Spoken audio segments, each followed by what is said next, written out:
pull up. Grab the fuel nozzle and get ready to fuel up on trends and strategies to grow your travel center business in this episode of The Truck Stops Here, brought to you by the NATSO Foundation. Now, here's your host, Amy Toner. Hello, and welcome to today's episode of The Truck Stops Here. I'm your host, Amy Toner. You're listening to The Truck Stops Here, the NATSO Foundation's podcast. The NATSO Foundation is the research, education, and public outreach subsidiary of NATSO. This podcast is just one of the many educational tools the foundation creates. Today, I'm extra lucky because I get to turn over my hosting duties to Ginger Laidlaw. She's the Vice President of NATSO's Alternative Fuels Council. She's going to do all the work, so I'll hand it over to you, Ginger. Thanks, Amy. So today we're going to talk about ethanol, and I want to start out by saying internal combustion engines still make up about 99% of the U.S. vehicles, and they'll continue to be a significant part of the transportation sector for decades.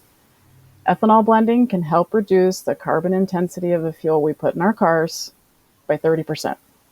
But it doesn't have to stop there. New innovative technologies are still helping ethanol drive down the greenhouse gas emissions even further. There's greater than 3,400 retail locations in 33 states that are selling E15 up to $1 cheaper than regular gasoline. Again, I'm Ginger Laidlaw. I'm Vice President of NATSO's Alt Fuels Council, and I'm helping marketers manage and market their RINs while blending biofuels, including ethanol. Joining me today is Andrew Falco. He is the Manager of Market Development and Analytics at Growth Energy. Welcome, Andrew. Thank you so much, Ginger. Super excited to be here. My name is Andrew Falco. As Ginger mentioned, I'm the Market Development and Analytics Manager with Growth Energy. This is the first podcast I've done, and I'm super excited that it is with the NATSO folks, and looking forward to the conversation that Ginger and I will have about ethanol. Awesome. So Andrew and I are smack dab in the middle of biofuel country. We are literally in between corn and soybean fields here in Iowa, and ethanol has been ingrained in our lives and our work for some time. Yet, I know that there's some fuel marketers across the country who are right now considering becoming the ethanol blender on record for the first time or offering ethanol blends for the first time. Our podcast today is focused on what should be considered if you're thinking about offering ethanol blends for the first time or becoming a blender for the first time, or what competitive advantage a veteran blender could walk away with after our podcast. Ethanol has been around for a long time, but the incentives and the benefits are still going strong. It's not too late to start getting blending or leverage your current operations to gain a competitive advantage. If you are a travel center, if you are a retail station, it is not too late to get started. So of course, everybody wants to start with, how do I get funding and what are the incentives out there? What's going to make me start blending ethanol if I'm not doing it already, or maybe I'm already blending, but what are some other incentives? What are the incentives and opportunities out there that I could take advantage of? Andrew, what comes to mind if we were to kind of split this into federal and state incentives? What would come to mind for federal incentives? Yeah, so federally, the first thing I think of is HBIP, because that's what we're smack dab in the middle of and are currently on our 8th round of HBIP with close to $800 million in funding that has been dished out to retailers after this current round. We're hoping to continue that in the future, and we're continuing to push for that. But then at the state level, we currently have 5 states that have some sort of E15 incentive. So right now, those states are Iowa, Nebraska, Illinois, Missouri, and South Dakota. So all of those states have some sort of E15 or higher incentive. They're all a little bit different, but certainly ways for retailers to take advantage of those products in those states specifically. And then we also have another 5 states that are looking at incentives right now, some way within their legislature. Yeah, let's go back to HBIP, because maybe not everybody knows what HBIP stands for. So Higher Blends Infrastructure Investment Program, and it's through the USDA. And this is something that's been going on for, I'm not sure how many years, but this is something that there's a deadline coming up shortly But we're not sure what's going to happen after this year, if there'll be more funding available, but we're hoping so. But that is something that growth actually helps with, and you help with, right, is helping write some of these grants, not just ethanol, but also biodiesel. Is that right, Andrew? Yeah, certainly. So I joined Growth Energy about a year ago, and the better part of all of my time spent has been working on these HBIP grants between myself and the team I work with. So far, we've written about 55% of the sites that have applied through the program. So we've worked with, I think we've done exactly 100 applications. So worked with 100 different retailers so far in the past year to help get them applications in and help get them E85, E15, and biodiesel installed in their store and infrastructure put in so they're able to sell it. And are these, would you say it's a range of different types of marketers? I mean, are we talking several stores, but some one operator type locations are also applying for these types of grants? So you've helped marketers from all different sizes and all across the U.S., right, Andrew? Correct. So we've helped the largest retailers in the nation, and we've also helped one site owners all across the country from the East Coast to the West Coast. And that's been great because the federal grant program, it's not always the easiest thing to apply for. So I'm really happy we're here to help the retailers get their applications in for these programs who likely wouldn't be able to apply for them or even know they're available if we weren't here. Right. I get that question a lot. I mean, a lot of people want to apply for these grants, but they really just don't have the time to be able to get all the different pieces together to be able to apply for it. So that's awesome that you are available to help with that. I'm also going to throw in here with the federal incentives, the renewable fuel standard, because that's my jam. RINs are my jam. So I have to throw that in there that, RINs are there available for ethanol too. A lot of my clients are working with biodiesel RINs, but there's also ethanol RINs, and they kind of sometimes don't know about that. They've kind of had their blinders on thinking about biodiesel, but there's ethanol RINs as well. It's a little bit different than the biodiesel RINs in the sense that it's a 1-to-1 ratio. So 1 gallon of ethanol equals 1 ethanol RIN. So that is also available as an incentive. As long as you're the blender on a record, you can receive that RIN and you can monetize that RIN and build it into the cost of your fuel.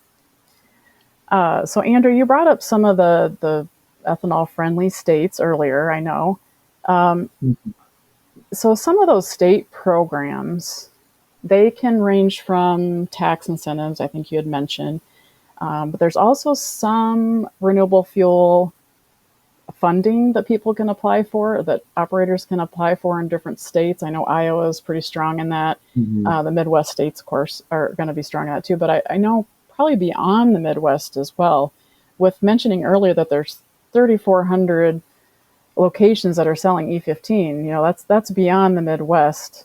Are there other states that maybe we're not thinking about outside the Midwest that you can mention that maybe are starting to kind of gain traction for ethanol support? Yeah, certainly. So I think surprisingly, the East Coast, now it's not as consolidated as the Midwest is, but we still have quite a few states on the East Coast that are selling E15 and E85. You look at Pennsylvania with sheets up in Pennsylvania, they are very strong supporters of this product. But even down the coast, in Florida, you have quite a few sites. The Carolinas, there's quite a few sites. So it's kind of taken off there. And now we're just kind of starting to move west. We got our first site in Nevada just a few months ago. And then we're also working on sites in some of those other Western states. So I think there's going to be more states to come, but right now we are at 33 in the country. Okay. And some of the state incentives are kind of, well, the state incentives I'm referring to are the low carbon fuel standard. So in California and Oregon and Washington, all have LCFS programs where you can still generate credits by using ethanol fuels if you are taking on the fuel obligation.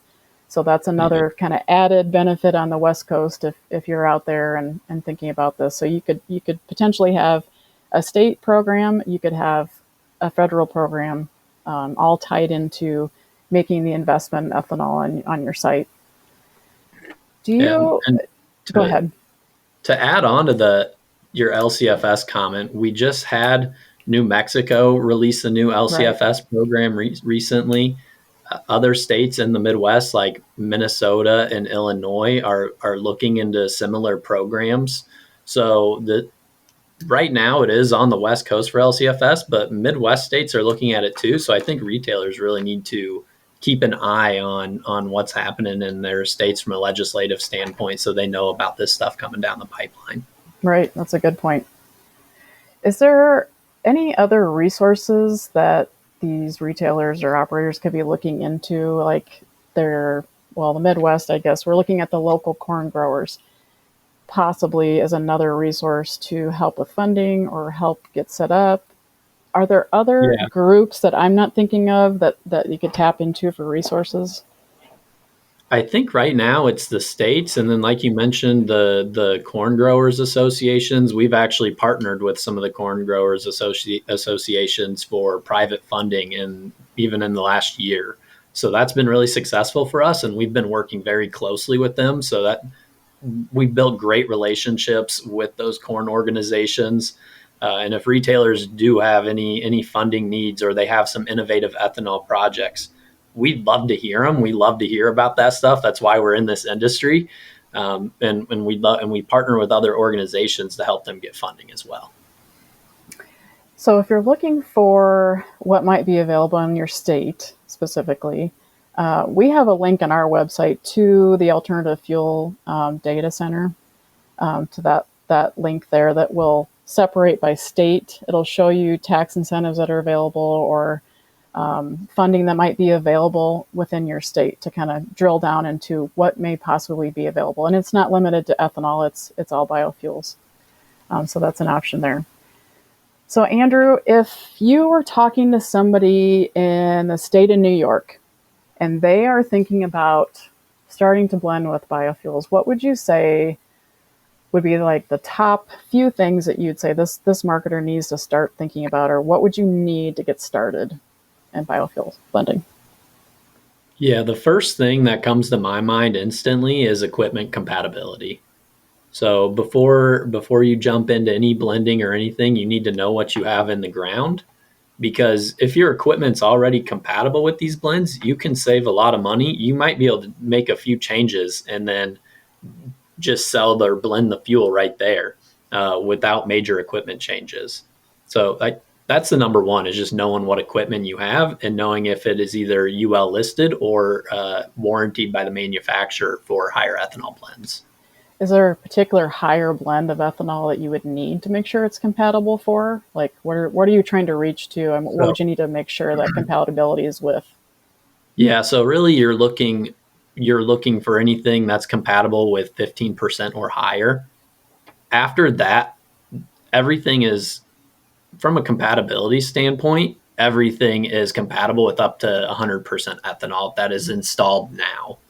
That wasn't the case 20 or 30 years ago, and we still have a lot of that old infrastructure. So really looking for that at a minimum of 15% compatibility. So there is an opportunity to sort of retrofit what you have now to be able to be compatible with providing these higher blends. Yep, 100%.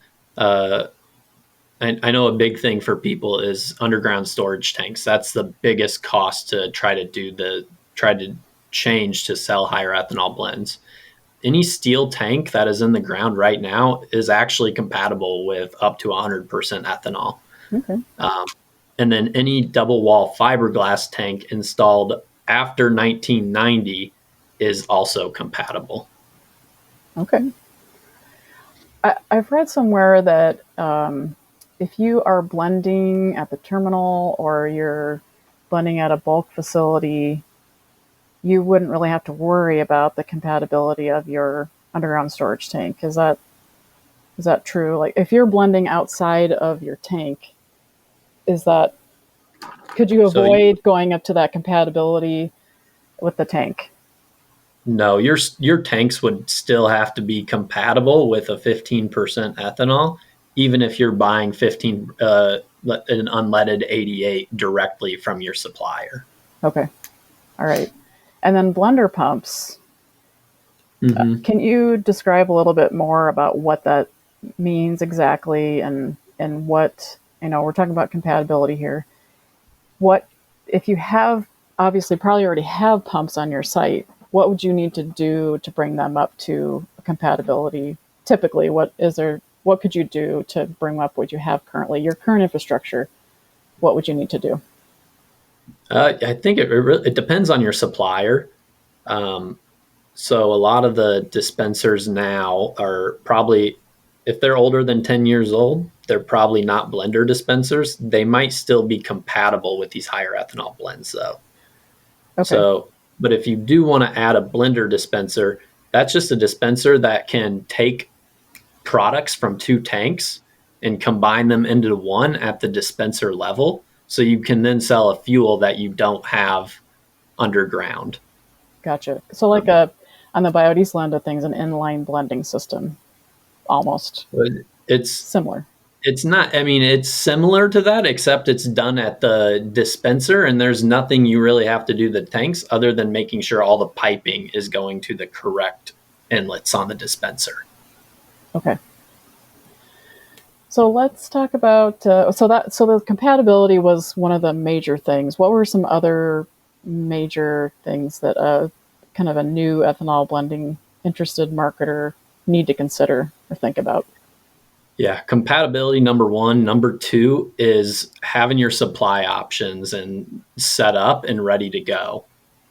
Whether that is if you're sticking with your same supplier and just buying adding an E85 option, or able to get E15 straight from your current supplier.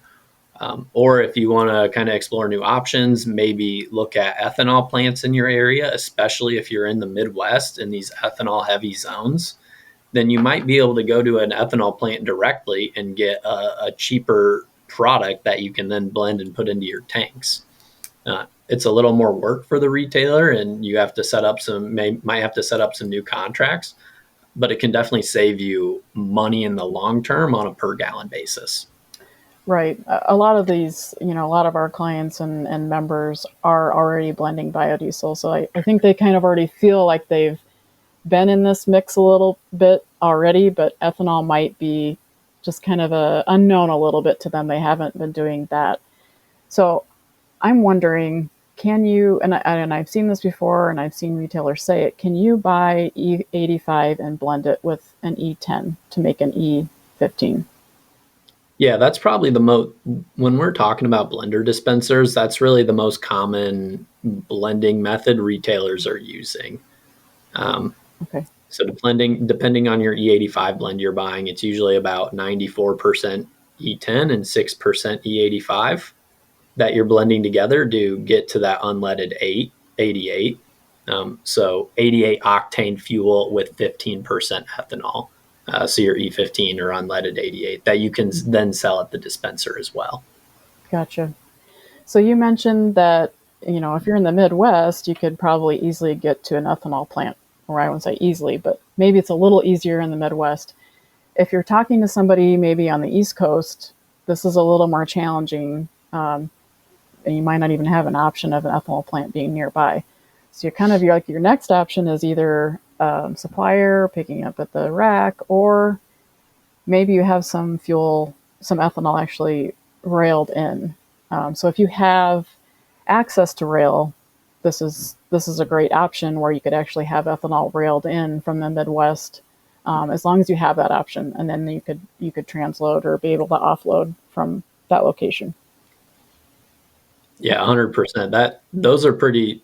Anything involving rail and transloading, we usually see that on the more advanced retailers doing that. Your best option in the areas where there's not as many ethanol plants, I think, is really kind of getting that E85 and then blending it, as we've discussed, with the E10 to sell an E15. Okay, great. And E85 is pretty widely available in the country. It's at over 5,000 sites now. So, okay, and that's something that's available normally at a terminal. You could pick up the 85 at a terminal, or where would they find the 85? Yeah, usually at a terminal, and I won't say at every terminal. I Sure. don't quite know that, but yeah, if that they're that for from their suppliers or terminals. Gotcha. So I feel like that was number two, something that you need to make sure you have adequate supply, which I feel again kind of parallels with biodiesel. You need to make sure you have a good source of a biofuel. So, is there anything else that they should be thinking about? Is there kind of a trifecta here? Is there a third thing that they should be looking at? I I think those are the two main things. I guess I would say the third thing is after you have the infrastructure and after you have the supply, it comes down to consumer education and letting your consumers that are at your sites know that these products are available at your store and letting them know that they're safe for their vehicles as well. Right. No, that is important. I actually, I myself, when I pull up to some of these pumps, it's a little overwhelming to me. There's so many choices for my gasoline, and I'm thinking, oh my goodness, I don't know which. Or I'm thinking, oh, I don't. Is this one pump? Is this going to dispense? Sometimes it's a little overwhelming. So I agree with you. Yeah. As a consumer, can be overwhelming, and I think it is important to have that education out there so nobody's driving away frightened because they didn't know which pump to use or which nozzle to use because they're not sure what is going to be dispensed. Yeah, we love consumer options and consumer choice in the United States, but unfortunately, a side effect of that is all the options can kind of be overwhelming sometimes. So we certainly don't want people driving away from the pump scared of what they put in or they don't know if it's compatible with their vehicle. And that's why we do have the sticker on every pump that sells E15 saying any vehicle that's 2001 and newer, it's okay with your car. There's nothing's going to happen to your vehicle. And I'll kind of add on to that based on my retail experience. So I was at Casey's for about 4 years. When I was at Casey's, we never had a single complaint of any consumer misfueling with E15 or E85. Wow. I was just reading that there's 27 million flex fuel vehicles out there, which I was kind of surprised about because I don't see them as often now as I feel like I used to. Is that still kind of I feel like it was kind of more of a state, like that you'd see state vehicles or federal vehicles that were, would kind of blast on their vehicle that they're a flex fuel. Is that still something that you feel is more Midwest? You see more in the Midwest, or is it kind of expanding into other parts of the U.S.? Yeah, so flex fuel vehicles are very interesting in my mind. So for a time, there was a production credit that the vehicle manufacturers could receive for producing a flex fuel vehicle. Okay. That went away. And so we stopped seeing the production of them, and that's why you maybe stopped seeing them around so much.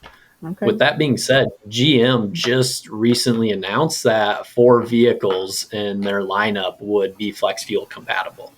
Oh, wow. So we're kind of seeing them. I don't want to call it a comeback, but if you look at the E85 numbers in California, that's what's been kind of driving some of this. Okay. So California over the last 3 years has tripled their E85 sales. Wow. So they went from about 40 million gallons of E85 sold per year to 118 million gallons sold in 2023. Wow. So that market has just shot up kind of unexpectedly. So that's kind of helped drive some of those manufacturers starting to look at this as a viable option again, just because we've seen consumer demand for it. So we've been kind of hanging out in between the E10 and the E85. What I'm wondering is, Andrew, do you see in the future that there might be higher blends of ethanol? Like, I know there's been some states that have been testing out E40, maybe in state vehicles. Do you see that in the future that we kind of keep inching up in the kind of mainstream ethanol blend? Do you see that kind of happening later on, that we might be at an E40 or an E50? So there is a bill that has been introduced into the Senate that does cover those higher blends. It's called the Next Generation Fuels Act. And like you mentioned, they aren't the higher blends like E40 aren't available widespread. Mostly I've heard of a lot of like colleges or state groups kind of testing them. But like you said, we haven't seen it widespread. Gotcha. Okay. Some logistics I'm just wondering about, and if you can help out with here. So if you're blending biofuels, you need to get registered with the IRS. You got to get your blender's license. So that's one thing to check into. And then different states kind of have different rules and what you need to get for a license to be able to blend. Is there any other licenses you can think of, Andrew, that I missed here that you would need to look into, or different stipulations you need to look into, either federal or state, and I'm missing here? Yeah, I am thinking about one that's not necessarily just about blending, but if you do want to be able to sell E15 or unleaded 88, you do need to file a misfueling mitigation plan with the EPA. Okay. That is something that Growth Energy can certainly help out with. We have a set template that retailers can just kind of fill in the blanks, pass it back along to us, and then we can forward it to the EPA on your behalf.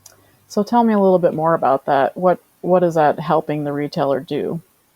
It's basically just registering the product in a way and letting the EPA know that they will be selling it in an approved way. Okay. What is there, like some proof that you have to provide with that, like copies of what equipment you have, or is there a lot to this to do this?